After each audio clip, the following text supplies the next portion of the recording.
Bonjour à toutes et tous. Aujourd'hui, continuons la lecture du tibétain, mais de manière plus spécifique, avec la lecture des mantras, et plus particulièrement un exemple avec des mantras présents sur un lungta. Le lungta est un drapeau tibétain et sur ces drapeaux à prière, on retrouve des mantras, des prières. Donc je vous propose de nous concentrer uniquement sur ces mantras et nous allons voir l'écriture. Donc sur les lungta, les mantras sont en écriture tibétaine. Et ces mantras viennent du sanskrit Devanagari. Et pour plus de détails, vous voyez ici, on a écrit en translittération phonétique en français Om va gish varimum. Et bien en fait, le tibétain est la translittération phonétique du sanskrit de la même façon qu'ici le français est la translittération phonétique du sanskrit. Donc ce que je vous propose, c'est de regarder les différents mantras. Le premier mantra en tibétain, Om Wage Shorimum. En sanskrit, regardons la phonétique, Om Va Gish Varimum. Et nous voyons à titre indicatif la représentation de Manjushri, l'union de la parole.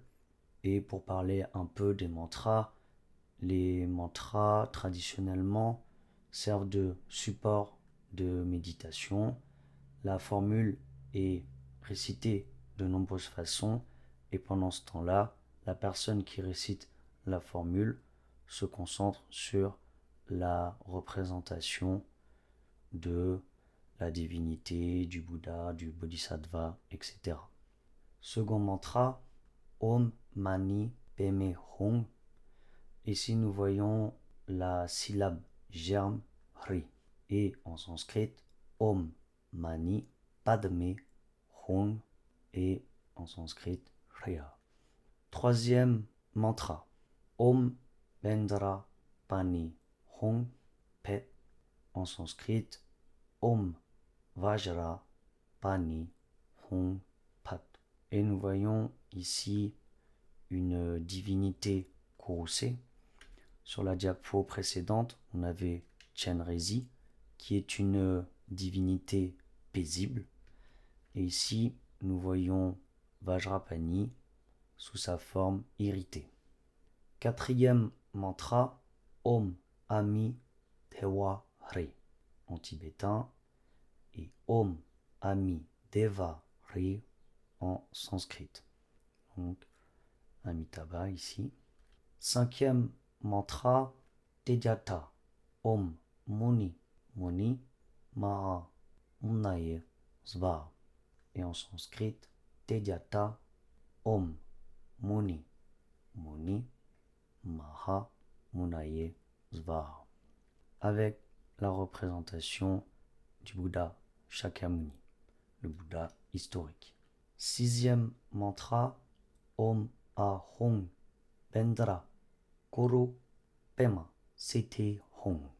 En tibétain, Om Ahong Vajra Guru Palma Sete Hong. Donc ici on a la représentation de Padmasambhava. Et en tibétain, précieux maître se dit Guru Rinpoche. Septième mantra, Om Amarani Tewanteye Sva. En sanskrit, Om Amarani Yevanteye Sva. La représentation d'Amitayus. Et pour terminer, huitième mantra, Om Tare Tuttare Ture Mama Ayu Punye Jana Bhuktim Koro Sva. Et en sanskrit, Om Tare Tuttare Ture Mama Ayu Punye Jana Bhuktim Koro Sva. Et donc nous avons la représentation de Tara Blanche. Pour continuer, je vous propose simplement une petite information sur des outils qui permettent d'écrire soit le mantra en écriture tibétaine, soit le mantra en sanskrit. Voyons sur internet, nous avons ici Lexilogos, qui est un clavier multilingue en ligne. Ici, vous avez l'écriture tibétaine et vous pouvez choisir la langue et vous avez le sanskrit Devanagari. Autre information, si vous souhaitez écouter les mantras en sanskrit, c'est possible. Vous pouvez aller tout simplement dans Microsoft Clipchamp et aller dans l'outil de synthèse vocale. Vous écrivez le mantra ou la phrase en sanskrit que vous voulez. Vous choisissez la langue hindi après la voix que vous souhaitez et vous pouvez faire un aperçu ou enregistrer pour générer la synthèse vocale et après vous pourrez écouter le mantra ou la phrase avec l'accent. Ami Devhariya. Pour aujourd'hui, je ne vais pas plus détailler. C'était simplement un aperçu de ce que nous pouvons retrouver sur un drapeau à prière tibétain. J'espère que cela a été intéressant pour vous et je vais vous dire à bientôt pour une prochaine vidéo.